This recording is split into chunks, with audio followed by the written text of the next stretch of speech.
Hello, my shimmering star. I am Amika Dhaya. Welcome you all to this amazing platform of Tutors Theory. Our today's topic is from DLED second year curriculum pedagogy and evaluation. Curriculum की book का ये chapter 4 है। Chapter 3 तक मैं already upload कर चुकी हूँ, तो आप जाओ और उन वीडियोस को भी देखो। And this one is the part of our second year curriculum. So chapter name is teaching learning procedure principle and magazines. हमारे जो हम सबसे पहले हम जानेंगे टीचिंग क्या होती है, लर्निंग क्या होती है, principle of teaching and learning क्या है और मैगजीन्स क्या है, ऐसे कौन से सिद्धांत या रूल हैं जो हमें करने चाहिए टीचिंग को बेटर बनाने के लिए और लर्निंग को भी बेटर बनाने के लिए। सो अगर मैं बात करूं इंट्रोडक्शन की, तो अगर कोई भी बच्चा किसी भी स्कूल में एडमिशन गेन करता है या एडमिशन लेता है तो उसका मेन पर्पस क्या रहता है कि वो नॉलेजेबल पर्सन बन जाए। ही और शी और उसके पेरेंट्स चाहते हैं कि वो इतना अच्छे से लर्न करे कि बच्चा हमारा मैच्योर हो जाए और अपने आगे जो लाइफ है जाने के बाद, आगे अपने लाइफ में जाने के बाद अपने जो लाइवलीहुड है वो बहुत अच्छे से जी सके, अच्छे से कम्युनिकेट कर सके और बच्चे की जो नॉलेज है वो इनहेंस हो जाए। तो हमें टीचिंग एंड लर्निंग करते हुए बहुत सारे प्रिंसिपल्स और मैगजीम्स का ध्यान रखना पड़ता है जो हमारे ऑब्जेक्टिव ओरिएंटेड रहते हैं बच्चों की लर्निंग को अच्छा बनाने के लिए। So there are so many methods and strategy which we can use to visualise the facts about that topic और कंटेंट, कि जिससे बच्चे बहुत आसानी से सीख पाएं। So teacher come across the diversity of learner. सबसे पहली चीज है जो टीचर के सामने आती है कि यहाँ पे बहुत डिफरेंट काइंड ऑफ लर्नर्स है हमारे पास। कुछ इंटेलिजेंट हैं, कुछ मॉडरेट हैं, कुछ लेस इंटेलिजेंट हैं, कुछ डल बच्चे हैं, कुछ बहुत ज्यादा क्रिएटिव हैं। तो इन बच्चों से कैसे कम्युनिकेट करना है, स्मॉल टाइम में स्लो लर्नर को भी कैसे अच्छे से पढ़ाना है और जो फास्ट लर्नर है उनको और कौन सी एक्टिविटीज में इंगेज रखना है कि वो अपने इंस्ट्रक्शनल ऑब्जेक्टिव को अचीव कर पाए। So this one is totally related with the our concept pedagogy. Pedagogy को भी मैं कई बार आपको define कर सकती हूँ. This is the combination of two word peda and goji. Peda is means the child and goji means what kind of methods are you are going to teach to make the behavioral changes in a child. So pedagogy is the art or science of teaching which it streamlines the curriculum transaction. ये हमारी curriculum transaction को streamline करती है और हम understand कर जाते हैं कि हमें बच्चों को किन स्ट्रेटजीज के साथ बच्चों को पढ़ाना है, कैसे कंटेंट को ऑप्टिमल लेवल तक लेके जाना है और कैसे हमारी टीचिंग और लर्निंग इफेक्टिव हो सकती है, जिससे और हम सुटेबल एक्सपीरियंसेस भी कैसे बच्चों को देंगे कि वो अपनी ऑप्टिमिस्टिक लर्निंग तक पहुंच पाए। So our teaching learning is totally depend on pedagogy, कि आप बच्चों को कितना समझते हो, आप अपनी टीचिंग को कैसे इफेक्टिव बनाते हो और बच्चों के साथ लर्निंग को कैसे क्रिएट करने की कोशिश करते हैं with a better platform of strategies and method. So Watkinson and Mortimer क्या कहते हैं, define pedagogy as any conscious activity by the one person designed to enhance learning by the another। मतलब पेडागॉजी एक ऐसी एक्टिविटी है जिसके अंदर एक पर्सन उन एक्टिविटीज को डिजाइन करता है कि दूसरा पर्सन उन एक्टिविटीज से बहुत अच्छे से सीख पाए। देन आते हैं बर्स्टीन। बर्स्टीन का कहना है pedagogy is a sustained process where by somebody acquires new forms और develops existing forms of conduct, knowledge, practices, criteria from the somebody's और something deemed to be an appropriate provider and evaluator. मतलब शिक्षा शास्त्र एक ऐसी सतत प्रक्रिया है जिसके द्वारा जो व्यक्ति है, जो देने वाला है और मूल्यांकन करने वाला है, वो दूसरे के आचरण को जानता है, उसकी नॉलेज कैसे उसे जानता है, उसको प्रैक्टिस कराता है और ऐसी रूल्स बनाता है, क्राइटेरिया बनाता है जिसपे वो बच्चा बहुत अच्छे से सीख पाए और उन्हीं चीजों के साथ साथ अपना डेवलपमेंट भी कर पाए। देन आते हैं Alexander. Stated that pedagogy comprises a teachers idea. Pedagogy में क्या क्या है, टीचर्स के आइडिया, उनके बिलीव्स, उसका एटीट्यूड, उनकी नॉलेज और अंडरस्टैंडिंग, जिससे टीचिंग और लर्निंग प्रोसेस बहुत इम्पैक्टफुल रहे बच्चों पे और टीचिंग प्रैक्टिसेस आपके कक्षा कक्ष में बहुत आसानी से हो पाए। तो हमें उन सारे शिक्षण प्रथाओं का ध्यान में रखना है जो आपके किसी भी व्यवहार को, बच्चे के व्यवहार को, ज्ञान को, उनके अनुभवों को जान पाए और उनका मूल्यांकन बहुत अच्छे से कर पाए। फर्स्ट है नेचर ऑफ पेडागॉजी। तो इटमोलॉजिकल मैंने आपको बता दिया है वर्ड का मीनिंग कि हमें बच्चे को जानना है, शिक्षा को कैसे देना है, इस बारे में बात की गई है। पेडागॉजी लिंक करती है कि आपके लर्निंग प्रोविजंस क्या रहेंगे। Pedagogy is also promote the active involvement of a child because pedagogy is saying that how to teach and what kind of strategies you are going to use in your classroom. Pedagogy provide the individual differences पे भी हमने बात करी कि हमारी class में, हमारे कक्ष में बहुत डिफरेंट टाइप के बच्चे पढ़ते हैं, तो वो इंटेलिजेंट हैं, वो डल हैं, वो क्रिएटिव बच्चे हैं, उन्हें कैसे डील करना है इसके बारे में भी पेडागोजी बात करती है। सेल्फ लर्निंग को, क्योंकि टीचर्स को भी अपनी लर्निंग हमेशा इनहेंस करनी पड़ेगी, नई चीजें ऐड होती रहती हैं और नए टाइप के बच्चे भी ऐड होते रहते हैं, क्योंकि India is a very diverse country जिसमें अलग अलग बहुत सारे इंडिविजुअल रहते हैं और उनके साथ हमें अपनी नॉलेज भी इम्पार्ट करनी पड़ेगी और हमें अपनी लर्निंग भी स्टार्ट रखनी पड़ेगी। So pedagogy imparts different level of knowledge. कोई अंडरस्टैंडिंग लेवल पे है, कोई अभी मेमोरी लेवल पे है, कोई रिफ्लेक्टिव लेवल पे पहुंच चुका है, तो हमें सभी बच्चों को अपने कक्ष में साथ लेकर ही चलना है। पेडागोजी लीड्स टू इनोवेशन में यही कह रही थी कि बच्चे नए आते रहते हैं, तो टीचर्स को भी ऐसे नए मेथड्स जरूर बनाने हैं, इनहेंस करने हैं, क्रिएट करने हैं कि आप सभी बच्चों से जुड़ पाओ। पेडागोजी सजेस्ट इवैल्यूएटिव टेक्निक कि हमारी कौन सी मूल्यांकनात्मक टेक्निक्स है, उन पे भी ध्यान देना है। Pedagogy require the scaffolding learning कि आपके पास स्कैफोल्डिंग होता है बच्चों को सपोर्ट करना। तो जैसे आप कभी घर बनाते हो, आपने लेंटर डलता देखा होगा किसी घर में, तो वहां पे ना स्कैफोल्डिंग लगाई जाती है, लकड़ी के ऐसे फट्टे लगा दिए जाते हैं, नीचे से बैम्बू स्टिक के ऊपर ऐसे खड़े करके उसके ऊपर छत डाली जाती है। तो this one is a scaffolding. ऐसे ही जब हम बच्चे को कुछ क्रिएट और लर्न करना सिखाते हैं तो हमें बच्चों को स्कैफोल्डिंग प्रोवाइड करनी है कि तुम्हें सीखने के लिए हम सपोर्ट दे रहे हैं, कि एज अ फैसिलिटेटर काम कर रहे हैं। Pedagogy promotes both individual and social processes. Individual भी है कि आप कितना सीख रहे हो और सोसाइटी में जाके आप आउटकम कैसे दिखा रहे हो। Informal learning is also part of pedagogy कि आप जो है इंकरेज कर पाओ कि आपको इनफॉर्मल लर्निंग भी करनी है, हर बार आप बुकिश नॉलेज के साथ काम नहीं कर सकते हो। Then pedagogy believe in the growth of teaching faculty. Also it believes कि जो टीचर है उसकी भी ग्रोथ टाइम टू टाइम होती रहे एंड लर्नर जो है अपनी लाइफ सिचुएशन से जुड़ के चीजें सीख पाए। नेक्स्ट है are principles of teaching. Teaching क्या है? हमें जो भी सब्जेक्ट मैटर दिया हुआ है, मतलब हमें जो भी कंटेंट गिवन है उसे बच्चों को बताना ही तो टीचिंग है ना। We have to tell the student your subject matter in a different kind of way, जिसमें आप एक्सप्लेन कर रहे हो, डिस्क्रिप्शन दे रहे हो, लेक्चरिंग कर रहे हो। यहाँ पे हम सिर्फ ये चाहते हैं कि हमारे बच्चों को बहुत अच्छे से समझ आ जाए, वही हमारी टीचिंग कहलाती है। In what standard a teacher communicate to deliver that content is known as teaching. तो टीचिंग क्या है? गिवन सब्जेक्ट मैटर को पढ़ाने की कला ही टीचिंग है। सो टीचिंग के हमारे 3 फेज होते हैं। प्री टीचिंग फेज जिसमें हम लेसन प्लानिंग करते हैं, टीचिंग फेज जिसमें आप प्रेजेंटेशन कर रहे हो, एंड पोस्ट टीचिंग फेज जिसमें आप इवेल्युएट वगैरह कर रहे हो। ठीक है, और आप देख रहे हो कि आपकी भी जो टीचिंग हुई है वो बच्चों को समझ आई है या नहीं आई है। 3 डोमेन पे बात करेंगे। फर्स्ट है हमारा principle of selecting learning environment कि हमें बच्चों को वातावरण कैसा देना है। दूसरा principle of carrying out teaching, हमें किस प्रकार से अपनी शिक्षण करना है कि बच्चे ज्यादा से ज्यादा सीख पाएं। And principle at the concluding stage कि हमें लास्ट में क्या करना है। सो फर्स्ट है principle of definitive. First of all we have to define our aim और objective because this instructional objective is the key term in our teaching aspect because the objective is a pathway to a teacher जिसके ऊपर उसे चलते हुए वो objectives को achieve कर लेना है। नेक्स्ट है principle of activity. Teacher have to make sure that every child is a passive not a passive learner. यहाँ पे सब एक्टिवली सक्रिय होके अपना अपना पार्टिसिपेशन करें और ज्यादा से ज्यादा चीजें ग्रास्प करें। प्रिंसिपल ऑफ मोटिवेशन, बच्चे को मोटिवेट करते रहना है कि वो आपकी लर्निंग आप जब भी टीच कर रहे हो तो उसके लिए उसकी लर्निंग बहुत इंटरेस्टिंग बन जाए और आप उसे मोटिवेट कर सकते हो in terms of both intrinsic और एक्सट्रिंसिक। नेक्स्ट है प्रिंसिपल ऑफ कोऑपरेशन, सहयोग की भावना जगानी है कि आप अगर आप दूसरों के साथ मिलकर काम करोगे तो आपका काम जल्दी जाएगा। ग्रुप वर्क, टीम वर्क, ऐसी चीजें सिखानी है। Principle of creativity, heuristic method बच्चे डेवलप कर सकते हैं अपने पास से। कुछ चीजें अन्वेषणात्मक होता है ह्यूरिस्टिक, कुछ चीजें अपने आप से डेवलप कर सकते हैं, different kind of ways choose कर सकते हैं। एंड सजेस्टिवनेस, क्योंकि मैंने शुरू में भी आपको कहा teacher have to be a supporter and facilitator, बच्चों को सजेशंस देते रहना है कि बेटा आप ऐसा कर सकते हो, ऐसे कर सकते हो।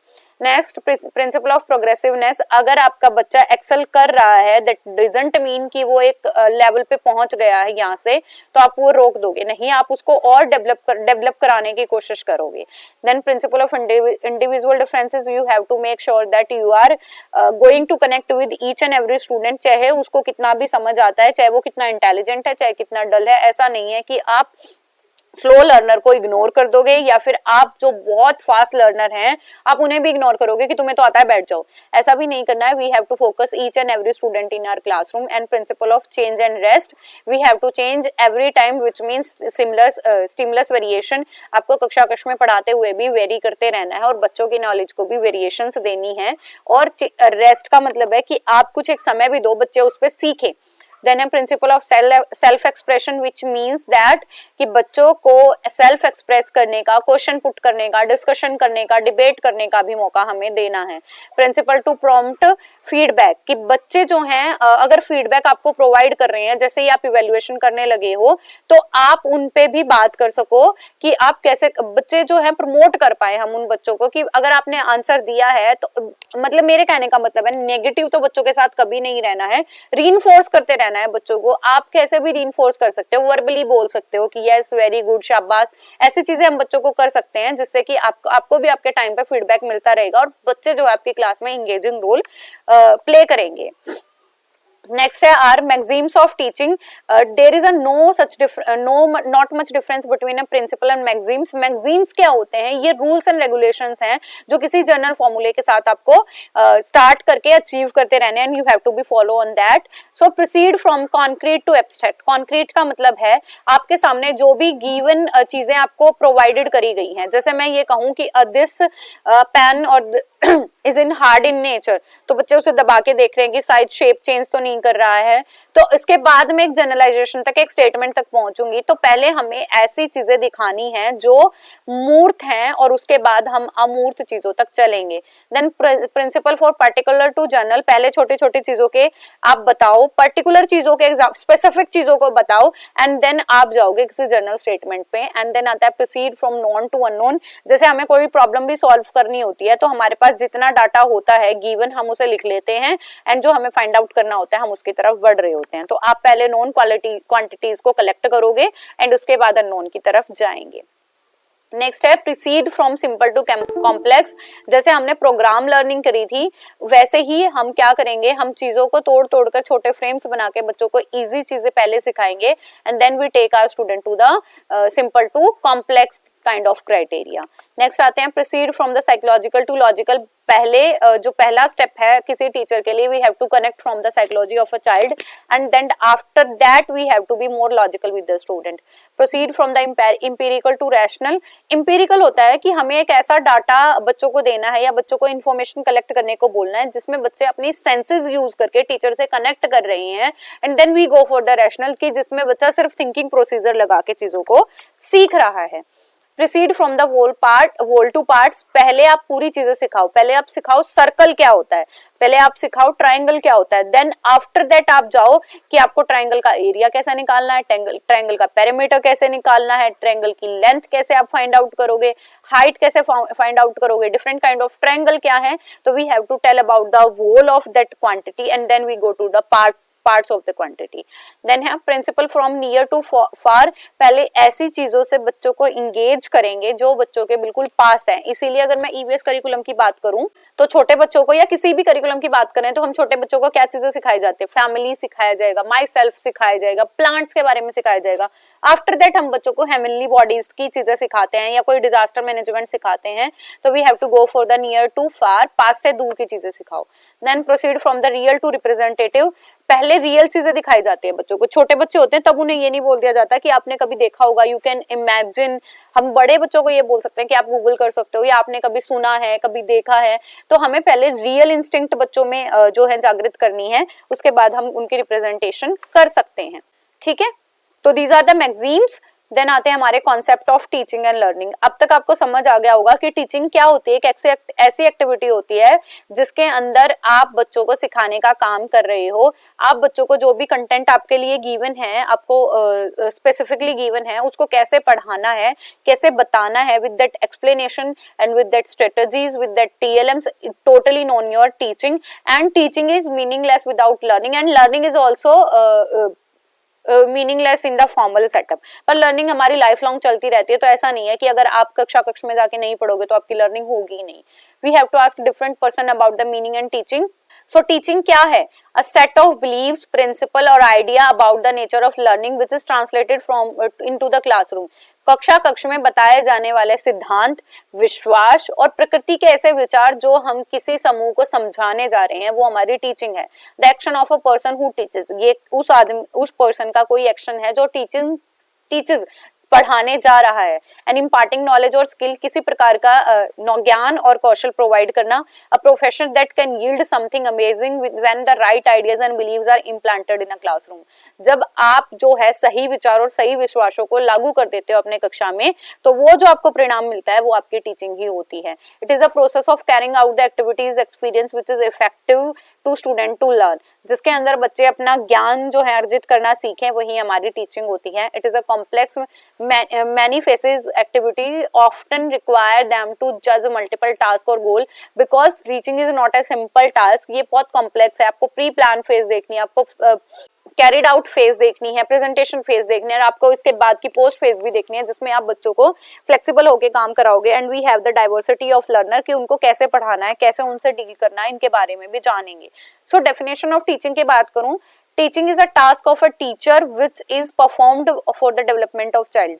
टीचिंग एक ऐसा टास्क है जो बच्चों की परफॉर्मेंस को, बच्चों को डेवलप करने के लिए शिक्षक करता है। नेक्स्ट है हमारा फेरेंट। Teaching is a process that facilitate learning. Teaching ऐसा प्रोसेस है जो हमारी लर्निंग को फैसिलिटेट करता है। The teacher has an important role play because of act and catalyst activity stimulating learning. मतलब ये एक ऐसी प्रक्रिया है जो आपको सुविधा प्रदान करती है, और शिक्षक की भूमिका इसमें बहुत महत्वपूर्ण है, क्योंकि शिक्षक ही एक ऐसा पार्ट है जो बच्चों को प्रोत्साहित करता रहता है और बच्चों को एक्टिवली लर्न करने के लिए नॉलेज प्रोवाइड करता है। नेक्स्ट आते हैं हमारे Wells ji. Teaching is a cluster of activity that are noted about teachers such as explaining, deducting, questioning, motivating, taking attendance, keeping records and student progress and students background. यहाँ क्या कहने का मतलब है, टीचिंग वो सारी एक्टिविटी हैं जो एक टीचर कक्ष में कर रहा है, चाहे वो क्वेश्चन पुट कर रहा है, चाहे वो एक्सप्लेनेशन कर रहा है, बच्चों को मोटिवेट कर रहा है, प्रोग्रेस कर रहा है, अटेंडेंस ले रहा है, किसी चीज का रिकॉर्ड रख रहा है, और बच्चों के बैकग्राउंड को जानने की कोशिश भी कर रहा है। This is also a part of our teaching. So teacher which means, अब वन बाय वन पढ़ेंगे हम। Transferring the knowledge, E means enlightening the present living condition, A means alignment with the portion of the real life, C means character building, H healing the touch offer, I involvement with the students and nurturing, and G giving a final shape। मतलब teacher बच्चों को knowledge दे रहा है, enlight कर रहा है उनका path, align कर रहा है उन्हें कि सही रास्ते पे कैसे जाना है, करेक्टर बिल्ड कर रहा है, हीलिंग टच दे रहा है और बच्चों को इन्वॉल्व करने की कोशिश कर रहा है, नर्चर कर रहा है, एनवायरमेंट चीजें दे रहा है जो वो बच्चा एक्वायर कर सकते हैं, and giving the final shape to the students. Next आता है learning. Learning is a part in which the different person attain the experiences, जिसके अंदर जो इंडिविजुअल है, व्यक्तिगत लोग हैं, उन एक्सपीरियंसेस को क्या कर रहे हैं, अटेन कर रहे हैं, किस में रहते हुए, प्रोसेस वर्ल्ड में रहते हुए, कि जहाँ पे कोई प्रक्रिया हो रही है। लर्निंग और क्या है, किसी स्किल को एक्वायर करना, एक्सपीरियंसेस गेन करना, नॉलेज गेन करना, और हम किन ही चीजों को जो लर्न कर रहे हैं वही हमारी लर्निंग कहलाती है। तो हम कह सकते हैं सीखना क्या है, अलग अलग व्यक्तियों के द्वारा किसी प्रकार के ज्ञान, किसी प्रकार के अनुभव, किसी प्रकार के कौशल को अधिग्रहण करना ही हमारा क्या है, सीखना कहलाता है, अधिगम कहलाता है, और हमारा सीखना कहलाता है। Some well known definitions are R.S. Woodworth, learning is the process by which behaviour is originated or change through practices and training. Learning वो है जिसमें आपके व्यवहार को बदल दिया जाए किसी प्रकार की प्रैक्टिस करा के या आपसे ट्रेन करा के, आपको ट्रेन करा के। सो गेट्स कहते हैं learning is the modification in behaviour to meet environmental requirements. Learning एक ऐसा मॉडिफिकेशन है जिसमें आपको एनवायरमेंटल रिक्वायरमेंट के लिए संशोधन करना है आपको, और आपकी जो भी पर्यावरणीय आवश्यकताएं हैं उनको पूर्ण करना है। बैरन कहते हैं learning is any relatively permanent change in behaviour or behaviour potential resulting from the experiences. जिसके सीखना एक प्रकार का वो अनुभव है जिसमें आपके परिणाम स्वरूप आप व्यवहार और कोई अपेक्षाकृत स्थायी परिवर्तन ला सकते हो। मतलब यहाँ पे परमानेंट बिहेवियरल चेंजेस आना ही हमारी लर्निंग है। अगर आपके व्यवहार में कोई परमानेंट चेंजेस आ रहे हैं तो वो आपकी लर्निंग कहलाएगी। This PPT is quite creative now. This PPT is made by my one of the best student, Tamanna. So Marks कहते हैं learning is a relatively permanent change in behaviour which occurs as a result of experience और practices. Marks क्या कहते हैं, learning एक permanent change है आपके behaviour में which occurs as a result of experiences और प्रैक्टिसेस, जिसके अंदर आप अपने अनुभव और अभ्यास जो भी होते हैं उनके परिणाम स्वरूप आप अपने बिहेवियर के अंदर, व्यवहारों में क्या कर लोगे, एक परमानेंट चेंज ले आओगे। Thus, learning is a change in an individual behavior caused by experiences or self activity. Learning क्या है, जिसके अंदर आप अपने behavior और experiences में कोई activity करके changes लाओ, implies that learning can only happen through the individual's activity or his her own doing, जिसके अंदर आप learning मतलब सीखना क्या है, आपकी जो गतिविधियां हो रही हैं आप उसे स्वयं से कार्य करके और अपने माध्यम से उन चीजों को क्या करो, हैपन होने दो। देन कैन बी इंटेंशनल और अनइंटेंशनल, जैसे टीचिंग जो है फॉर्मल वे हो जाता है पर हमारी लर्निंग इंटेंशनली भी हो रही है, जैसे हम फॉर्मली क्लासरूम में जाके पढ़ाई कर रहे होते हैं, और अनइंटेंशनली भी हो रही है कि आप घर पे भी रह रहे हो तो बहुत सारी चीजें आप अपने आस पड़ोस से भी सीख रहे हैं। जैसे आप कॉलेज तक आ रहे हो तो आपको कैसे ट्रांसपोर्ट सिस्टम यूज करने हैं, कब टिकट काउंटर पे जाना है, कब कौन सा डिस्टेंस कब तक जाना है, तो ये सारी चीजें आप बहुत इनफॉर्मली सीख रहे हो। कॉलेज में भी आ रहे हो तो भी आप इनफॉर्मली बहुत सारी चीजें सीख रहे हैं। So these are the learning which is unintentional. Next है phases of learning. Phases of learning की बात करूं तो फेजेस वहीं से स्टार्ट हो जाते हैं जहां पे आपकी नॉलेज बिल्कुल कम होती है या जीरो नॉलेज होती है और जहां तक आप मास्टरी नॉलेज पे पहुंच जाते हो। So first phases are motivational phase. Motivational phase का क्या मतलब है, यहाँ पे आपको बच्चों को प्रेरणा देनी है कि बच्चे जो है लर्निंग को एक रिवॉर्ड समझे और लर्न करना चाहें। सेकंड है एप्रीहेंडिंग फेज। एप्रीहेंडिंग फेज का मतलब है यहाँ पे लर्नर जो है एप्रीहेंड करने की कोशिश करे, अटेंशन दे कि हाँ मैं पढ़ना चाहता हूं, तो वो इंटेंडेड कंटेंट को सीखने की कोशिश करेगा। एक्विजिशन फेज जिसके अंदर बच्चा मोटिवेटेड भी है, बच्चा अटेंशन भी पे कर रहा है और यहाँ पे एक्विजिशन कर रहा है, वो बच्चा उस चीजों को ग्रास्प भी कर रहा है जितना उसे समझाया जा रहा है। रिटेंशन फेज में बच्चे ने जितनी भी लर्निंग थी उसे अपनी लॉन्ग टर्म मेमोरी में सेव कर लिया, रिटेन कर लिया अपने माइंड के अंदर। रिकॉल फेज है जैसे ही बच्चे को जरूरत पड़ेगी eight there exam time, ma'am ने कोई क्वेश्चन पूछा है, किसी और ने कोई क्वेश्चन पूछा है, तो जल्दी से वो अपनी नॉलेज को क्या कर लेगा, रिवाइव कर लेगा। नेक्स्ट आता है जनरलाइजेशन फेज। यहाँ पे बच्चा जो है कॉम्पिटेंट लर्नर बन जाएगा और अपनी इंफॉर्मेशन को नई इंफॉर्मेशन से जोड़ भी सकता है। नेक्स्ट है हमारा relationship between teaching and learning. इससे पहले मैंने आपको क्या बताया, सबसे पहले हमारा मोटिवेशनल है, फिर एक्विजिशन एप्रीहेंशन है, देन एक्विजिशन है, रिटेंशन है, रिकॉल है एंड देन हमारी जनरलाइजेशन है। Relationship between teaching and learning, दोनों में क्या, दोनों ना एक दूसरे के पूरक है। बिना लर्निंग के टीचिंग नहीं हो सकते और बिना टीचिंग के भी लर्निंग इन फॉर्मल वे में तो नहीं हो सकती। Kilpatrick had rightly said unless the children learn child learn the teacher had not taught, मतलब जब तक बच्चा नहीं सीखता टीचर ने कुछ नहीं सिखाया। He compared teaching with the selling. The activity of selling is not possible unless we have the customer to we can sell. तो इसे ना किससे कंपेयर किया है, बेचने से कंपेयर किया। आप तब तक कोई चीज नहीं बेच सकते हो जब तक आपके पास खरीदने वाला ना हो। In the same way we can only teach when we have somebody to learn. जब हमारे पास कोई लर्निंग करने वाला होगा हम तभी पढ़ा पाएंगे।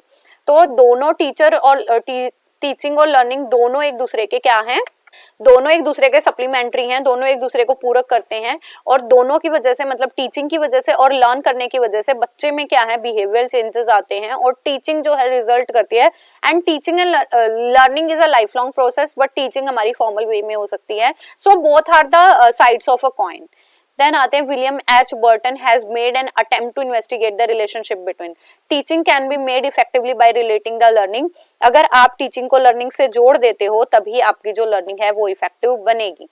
Teaching objective can be identify in the behaviour terms and appropriate learning situation में बी क्रिएटेड और रियलाइज दीज ऑब्जेक्टिव, कि अगर आपको अपना शिक्षण जो उद्देश्य है वो व्यवहारिक दृष्टिकोण से लेके चलो, आप उन्हें पहचान लो, तो आप ऐसे उपयुक्त परिस्थितियां भी बच्चों को दोगे जिससे वो अपने ज्ञान का जो क्या कर लें, संरक्षण कर लें। द एप्रोप्रिएट टीचिंग कंडीशन और स्ट्रक्चर में be generated from the effective learning. आपको जो भी एप्रोप्रिएट स्ट्रक्चर मिलेंगी वो जनरेटेड हैं और इफेक्टिव लर्निंग से मिली हुई हैं। द इफेक्टिव टीचिंग एड्स में be selected for creating learning situation, और जो भी टीचिंग एड्स आप उनके साथ लेके चलोगे वो आपकी जो लर्निंग सिचुएशन है उन्हें क्रिएट कराएंगी, आपके टीचिंग को इफेक्टिव बनाएंगी, आपको ऐसी टेक्टिक्स सिखाएंगी, आपको ऐसी रणनीतियां और युक्तियां बताएंगी जिससे कि आप लर्निंग को और बेटर कर पाओ। So there is the relationship between teaching and learning is also depend on the what kind of understanding or what kind of aids you are using to evolve that concept or you are using to evolve that theories. जब आप किसी theory और सिद्धांतों को विकास कर रहे हो, उसको सिखाने की कोशिश कर रहे हो, तो उसकी पूरी प्रक्रिया ही इन दोनों के बीच का रिलेशनशिप और संबंध है. The knowledge of relationship will be helpful for teacher and education for produce effective teacher. Learning का ये मतलब भी है कि हम अच्छे अध्यापकों को क्या कर पाए, तैयार कर पाए. लाइक हम डीएलएड कर रहे हैं तो अच्छे भावी टीचर ही तो बनने जा रहे हो ना आप सब. So some expert have shown the relationship. और क्या कहे हैं, N L. Gage consider that process of teaching and learning must be adapted to each other so as that made whatever combination of procedure pay off best. मतलब अगर शिक्षण और सीखना एक प्रक्रिया है तो आप उस प्रक्रिया का संयोजन तभी दोगे जब आपके पास जो एंड रिजल्ट है ना वो बहुत अच्छा हो. We should conceive teaching and learning as a process of effective learning. हमें टीचिंग और लर्निंग को इफेक्टिव लर्निंग भी बोला जा सकता है. Thomas F. Green has argued differently in the book of entitled Activities of Teaching. There no learning without teaching and teaching may be not without learning. He puts like it in. मैंने अभी आपसे कहा था कि informal setup में आपकी learning फिर भी हो रही है, बट थॉमस एफ ग्रीन ने कहा है कि टीचिंग के बिना लर्निंग भी नहीं हो सकती. तो अगर similarly the doctor give a treatment to cure patient और out every patient is not cured by the treatment. मतलब डॉक्टर को अपनी ट्रीटमेंट देनी पड़ेगी किसी पेशेंट को क्योर करने के लिए, और जब तक डॉक्टर अपनी ट्रीटमेंट नहीं देगा पेशेंट क्योर नहीं हो सकता. So teaching design teacher designs teaching includes induced learning but every student is not able to learn. Sometime हर एक बच्चा टीचर के पढ़ाए हुए चीजें नहीं भी सीखता है. तो we can say that कि teaching and learning both are related. Sometimes learning may be unintentional but teaching is always intentional. If you have the learner you can teach. So other hand we can say that learning और teaching क्या है, it is a permanent behavior और appropriate situation है जिसके अंदर आप बच्चों को create करना सिखाते हो and result आपके पास क्या आ जाएगा, बच्चों की learning ही आपका result होगा. कैगने क्या कहते हैं, teaching means an arranging conditions of learning that are external to the learner. आपको ऐसी कंडीशन बनानी है बच्चे के आसपास, बच्चे के चारों ओर वातावरण में, जिसमें बच्चा क्या कर पाए, अपनी कैपेबिलिटीज के अकॉर्डिंग उस नॉलेज को ग्रास्प कर पाए और एक्वायर कर पाए और रिटेन कर पाए according to their capabilities. Factor affecting teaching and learning. Teacher based factor तीन टाइप के फैक्टर है जो हमारे बेसिस रहेंगे, teacher based, student based and situation based. Teacher based factors में से कौन कौन से हो जाएंगे, टीचर की नॉलेज क्या है, teacher is an ideal person और नॉट, टीचर ने लेसन प्लानिंग अच्छे से करी है, थोरो नॉलेज है, पर्सनैलिटी क्या है, व्हाट काइंड ऑफ मेथड ही और शी इज यूजिंग. ये सारे हमारे टीचर बेस्ड फैक्टर रहेंगे कि टीचर ने कैसे पढ़ाया, कितना पढ़ाया, कितनी स्वयं टीचर को नॉलेज है और वो इंसिडेंटल एंड ऑर्गेनाइज लर्निंग कैसे करता है, संगठित और इंसिडेंटल लर्निंग उसकी कैसे होती है. मतलब अगर उसके सामने एकदम से सिचुएशन आ जाए तो वो फ्लेक्सिबल है या नहीं है. अगर मैं स्टूडेंट बेस्ड फैक्टर की बात करूं तो स्टूडेंट में फैक्टर आ जाएंगे, उसका मोटिवेशन कितना है, रिटेंशन कितनी है, कैपेबिलिटीज कितनी है, इंटरेस्टिंग बच्चे का खुद का सेल्फ इंटरेस्ट है या नहीं, सेल्फ लर्निंग वो बच्चा कर रहा है या नहीं कर रहा है, डिसिप्लिन्ड है या नहीं है. These are the student based factor जिसके अंदर हमारी पूरी लर्निंग डिपेंड करेगी. नेक्स्ट है सिचुएशन बेस्ड. सिचुएशन आ जाएगी, आपने कंडक्टिव एनवायरनमेंट, अच्छा एक एनवायरनमेंट बच्चे को दिया है या नहीं दिया है, नॉइज फ्री एनवायरनमेंट है, विजिबल चॉक बोर्ड है, एक अच्छा कक्षा क्लासरूम जो है वो एक अच्छे सेटअप में है या नहीं है. So these are the situational based are factors in teaching and learning. Next है, these elements can be explained in the term of input output relation. Input क्या है हमारी, क्वालिटीज और characteristic of teacher and qualities and characteristic and the knowledge of students, prior experiences. Classroom processes क्या आ जाएंगे हमारे, कि आपने क्लासरूम में कैसे काम किया है, क्या बिहेवियरल चेंजेस लाए और आपने कैसे बच्चों के साथ एंगेज हुए हो. आउटपुट क्या आ जाएगा कि आपने जो भी इंस्ट्रक्शनल ऑब्जेक्टिव आप लेके चले थे वे अचीव हुए हैं या नहीं हुए हैं. So we have the 3 input, classroom, output. Input में टीचर की नॉलेज, बच्चे की प्रीवियस नॉलेज, स्टूडेंट की प्रीवियस नॉलेज, ये सारे आ जाएंगे. और फिर आते क्लासरूम प्रोसीजर, आपने मेथड क्या यूज करे हैं, स्ट्रेटजीज क्या लेके चले हो, टीएलएम कैसे यूज करे हैं. आउटकम आ जाएंगे, आपके जो ऑब्जेक्टिव हैं वो आपने अचीव किए हैं या फिर नहीं किए हैं. नेक्स्ट है difference between teaching and learning. Basis, imparting and enquiring. Teaching क्या है, इम्पार्ट करना है नॉलेज. लर्निंग क्या है, उस लर्निंग को ग्रास्प करके एक नॉलेजेबल पर्सन बनना है. Performance, teaching performed by the teacher, learning is performed by the student. Period. Teaching does not place through out the persons life, teaching जो है उस पर्सन के लाइफ स्पैन पे नहीं चलेगी, but learning through out the procedure चलेगी, वूम to Tom चलने वाला प्रोसीजर है। देन है एफर्ट, टीचिंग जो है कॉन्शियस एफर्ट है, लर्निंग जो है कॉन्शियस भी हो सकते हैं, अनकॉन्शियस भी हो सकते हैं, जिसे मैंने आपको इंटेंशनल और अनइंटेंशनल करके बताया है। नेक्स्ट है disproportion, the quantity of knowledge and skills imparted by the teacher is generally more than what the learner attain. बहुत टाइम आप जैसा पढ़ा रहे हो एज अ टीचर, बच्चे उस जितना है उससे कम ही अटेन करते हैं, but students learning is usually less than, यहाँ पे स्टूडेंट की लर्निंग हमेशा कम ही होती है टीचिंग से। सोर्स ऑफ नॉलेज क्या हो जाएंगे, सोर्स ऑफ नॉलेज हैं टीचर्स और वेरियस बुक्स और हमारे अवेलेबल रिसोर्सेज। यहाँ पे सोर्स हो जाएगा हमारे टीचर्स और जो भी उसने रिकमेंड किया है रेफरेंस बुक वगैरह, भी हमारे सोर्सेज हो जाएंगे। So we can conclude that teaching and learning are a kind of related, both are related activities, जिसके अंदर हम as a teacher we have to teach, we have to impart our knowledge and student have to grasp that knowledge to make his or herself a knowledgeable person।